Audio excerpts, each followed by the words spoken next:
पवित्र सुसमाचार का वचन लिखा है, तुमने नाशमान नहीं पर अविनाशी बीज से परमेश्वर के जीवते और सदा ठहरने वाले वचन के द्वारा नया जन्म पाया है। हर एक प्राणी घास की नाई और उसकी शोभा घास के फूल की नाई है। घास सूख जाती है और फूल झड़ जाता है, परंतु प्रभु का वचन सदा ठहरेगा। ये वही सुसमाचार का वचन है जो तुम्हें सुनाया गया है। प्रतिदिन आप पवित्र बाइबल का कोई वचन सुनते हैं। प्रभु यीशु का एक शिष्य इस पवित्र बाइबल के विषय में 4 बातें यहाँ कहता है। पहला, पवित्र बाइबल परमेश्वर की ओर से मिली है, वो ही इसका रचयिता है। आप अवश्य पूछेंगे कि ये बाइबल कहाँ से आई, इसका रचनेहारा व लेखक कौन है। पवित्र बाइबल की ईश्वरीय बात समझने के लिए इस बात को ध्यान से सुनिए। पवित्र बाइबल 40 लेखकों के द्वारा लिखी गई, जिनमें कोई राजा है, कोई मछुआ है, कोई डॉक्टर है, कोई पशु चराने वाला है, कोई साधारण श्रमजीवी है। ये सब पुस्तकें 1600 वर्षों में लिखी गई थीं। पुस्तकों पर जिनके नाम लिखे हुए हैं वे केवल लेखक थे, रचनेहारे नहीं। इसी कारण जब पुस्तक की एकता को देखते हैं तब इस बात का ज्ञान हो जाता है कि ये व्यक्ति केवल लेखक ही थे। पहली पुस्तक जब लिखी गई थी तो उसके बाद की पुस्तकों में उसका कोई विरोध नहीं है। इस प्रकार पुराने नियम की 39 पुस्तकें और नए नियम की 27 पुस्तकें अपने अपने समय पर लिखी गईं। इन 66 पुस्तकों को भिन्न भिन्न लेखकों ने भिन्न भिन्न समय पर भिन्न भिन्न अवस्था में लिखा है, तो भी इनमें आपस में कोई विरोध नहीं है। इसके विपरीत आपस में बहुत एकता दिखती है। ऐसा लगता है कि एक ही रचयिता है, लिखने वाला एक ही दिखता है। इसी कारण से हम कहते हैं कि इस पुस्तक का रचनेहारा मनुष्य नहीं परमेश्वर है। लिखनेहारे निश्चय ही मनुष्य थे, परंतु परमेश्वर ही ने इनसे समय समय पर लिखवाई हैं। लेखक कहता है कि परमेश्वर ने पुराने नियम के भविष्यवक्ताओं के द्वारा आने वाले उद्धारकर्ता के विषय में वचन लिखवाए। लेखक स्वयं ही इसके विषय में नहीं समझ रहे थे। जो बातें यहाँ लिखी हैं वे किसी मनुष्य ने नहीं गढ़ी हैं, मनुष्य के मन में नहीं उपजी हैं, परंतु उन्हें ईश्वरीय प्रकाशन से मिली थी। पवित्र बाइबल इस प्रकार अलौकिक ग्रंथ है, उसके वचनों पर भरोसा किया जा सकता है। वो परमेश्वर का वचन है, इसलिए उसमें कोई भूल नहीं है। दूसरी बात, बाइबल का विषय क्या है, इस ग्रंथ में क्या लिखा है। सच पूछो तो विश्वास के विषय में हमें जो कुछ जानना चाहिए सब उसमें लिखा है।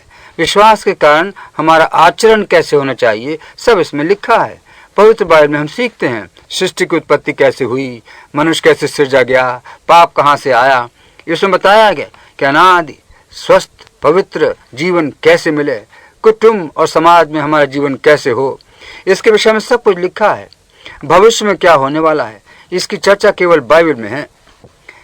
अगले हफ्ते से हम भविष्यवाणी की चर्चा करेंगे, परंतु बाइबल का मुख्य विषय क्या है। मुख्य विषय ईश्वर का प्रेम है जो प्रभु यीशु के व्यक्तित्व और सेवा के द्वारा दिखाया गया है। वो पाप के प्रायश्चित में अपने प्राण देने के लिए आया, इसलिए कि संसार के सब लोगों के लिए उद्धार का उपाय निकाला जा सके। किसी विद्वान ने एक पुस्तक लिखी है जिसका शीर्षक है धर्म पुस्तक में प्रभु यीशु। सारे धर्म पुस्तक का विषय मसीह है। प्रभु यीशु के विषय में 2 विचार धाराएं इसमें चलती हैं। वो दुख उठाएगा और वो राज करेगा।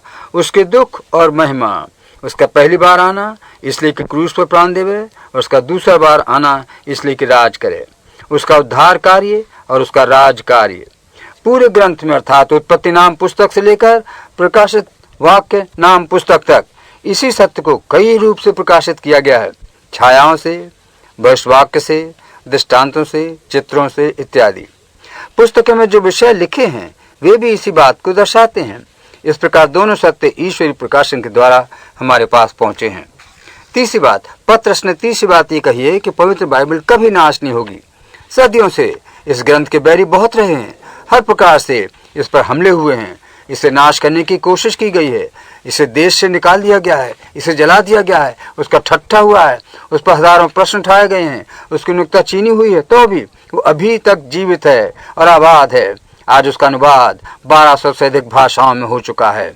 उसकी जितनी प्रतियां बिकी हैं, यदि उनको एक के ऊपर एक जमा करके रख दें तो हिमालय पहाड़ की एवरेस्ट चोटी से भी अधिक ऊंची होगी। लेखक कहता है घास सूख जाती है, फूल झड़ जाता है, परंतु इसके विरुद्ध परमेश्वर का वचन सदा ठहरेगा। किसी पुस्तक के लिए यह नहीं कहा जा सकता है कि वो इतनी प्राचीन है और अब तक बनी हुई है। उससे लोगों ने घृणा रखी है उसको ढूंढ ढूंढ कर नाश किया है तो अभी वो नाश नहीं हुई। उसको तुच्छ समझा गया है तो अभी उसका बहुत आदर हो रहा है। लोगों ने कह दिया कि वो मर गई है तो अभी वो अभी तक जिंदा है। बड़े बड़े राजाओं ने, हाकिमों ने, पुजारियों ने कोई कष्ट नहीं रख छोड़ा और कोई बात का पाप नहीं गिना, इसलिए कि इस पुस्तक को नाश कर दिया जावे। विद्वानों ने इसको बुरी तरह काटा छाटा है। जितना कुछ लोग इस पुस्तक के साथ कर सके थे उन्होंने किया, तो भी ये ग्रंथ संसार भर में फैल रहा है और सैकड़ों भाषाओं में इसका अनुवाद हो रहा है। लोग परमेश्वर के इस वचन पर कितना हमला क्यों न करें, तो भी उसका वचन नाश नहीं होगा, वो सदा काल तक ठहरेगा। चौथी बात यह है, पवित्र बाइबल की अनोखी शक्ति। इस ग्रंथ में जीवन है, इसमें अनोखी शक्ति है। पहला, इसके द्वारा आत्मिक जीवन मिलता है। लिखा है, तूने परमेश्वर के वचन से नया जन्म पाया है। इस वचन के द्वारा परमेश्वर का पवित्र आत्मा मन और जीवन में नया जीवन लाता है, जिसे नया जन्म कहते हैं। हमारे मनों में एक नया जीवन रोपा गया है। भजन 19:7 कहता है, परमेश्वर के वचन से नया जीवन मिलता है। दूसरा, इस वचन के द्वारा आत्मा शुद्ध होती है। लिखा है, पहला पत्रस 1:22, तुमने सत्य के वचन के मानने से अपने मन को पवित्र किया है। फिर कहा है, सब प्रकार का बैर भाव, छल, कपट, डाह, गीबत दूर करके वचन के द्वारा जल चाल शुद्ध होती है। जैसे जल से शरीर धोया जाता है, वैसे इस वचन के द्वारा आत्मा की शुद्धि होती है। आप इसको प्रतिदिन ध्यान और मनन से पढ़ के देखिए, आपको अनुभव हो जाएगा। तीसरा, इस वचन के द्वारा आत्मा के जीवन में बड़ी बढ़ती होती है। लिखा है, वचन रूपी दूध की लालसा करो, इसलिए कि उसके द्वारा बढ़ते जाओ। जैसे घर का बालक भोजन के द्वारा बढ़ता है, मजबूत होता है, वैसे प्रभु के लोग बालकों के समान इस पवित्र शास्त्र को भोजन के समान लेते और बढ़ते हैं। क्या आपने आज अपना भाग लिया है? चौथी बात, आत्मिक लोग इसी के द्वारा संदेश पाते हैं और देते हैं। धर्मी लोगों के पास जो कुछ है वो इसी में है, उसी को पढ़कर सबों को समझाते हैं। पवित्र बाइबल कैसा अच्छा ग्रंथ है।